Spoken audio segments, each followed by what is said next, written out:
ಸಚಿವ ಪ್ರಿಯಾಂಕ್ ಖರ್ಗೆಗೆ ಅಮೆರಿಕ ಪ್ರವಾಸಕ್ಕೆ ನಿರ್ಬಂಧ ಹೇರಲಾಗಿದೆ.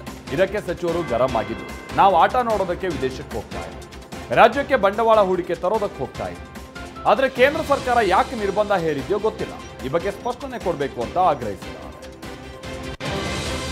ಚಿನ್ನಸ್ವಾಮಿ ಕಾಲ್ತುಳಿತ ಕೇಸ್ನಿಂದ ಎಚ್ಚೆತ್ತಿರುವ ಸರ್ಕಾರ ಇದೀಗ ಹೊಸ ವಿಧೇಯಕ ಮಂಡನೆಗೆ ಮುಂದಾಗಿದೆ. ಕರ್ನಾಟಕ ಕ್ರೌಡ್ ಕಂಟ್ರೋಲ್ ಬಿಲ್ ಮಂಡನೆಗೆ ಸಿದ್ಧತೆ ನಡೆಸಿದೆ. ಕ್ರೀಡೆ, ಸರ್ಕಸ್, ಇತರೆ ವಾಣಿಜ್ಯ ಉದ್ದೇಶದ ಕಾರ್ಯಕ್ರಮಗಳಲ್ಲಿ ನಿಯಮ ಉಲ್ಲಂಘಿಸಿದರೆ ಆಯೋಜಕರನ್ನೇ ಹೊಣೆ ಮಾಡುವ ಬಗ್ಗೆ ಬಿಲ್ನಲ್ಲಿ ಉಲ್ಲೇಖ ಇದೆ. ಆರೋಪ ಸಾಬೀತಾದರೆ 3 ವರ್ಷ ಜೈಲು, 5 ಲಕ್ಷ ರೂಪಾಯಿವರೆಗಿನ ದಂಡ ವಿಧಿಸುವ ವಿಧೇಯಕ ರೆಡಿಯಾಗಿದೆ.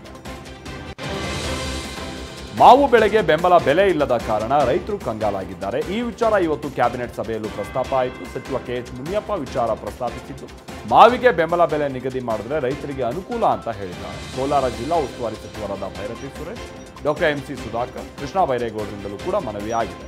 ಸಂಪುಟ ಸಭೆ ಬಳಿಕ ಮಾತನಾಡಿದ ಕೃಷಿ ಸಚಿವ ಚಲುವರಾಯಸ್ವಾಮಿ, ಇನ್ನೆರಡು ದಿನದಲ್ಲಿ ಸರ್ಕಾರ ಸೂಕ್ತ ಕ್ರಮ ತೆಗೆದುಕೊಳ್ಳುತ್ತೆ ಎಂದಿದ್ದಾರೆ.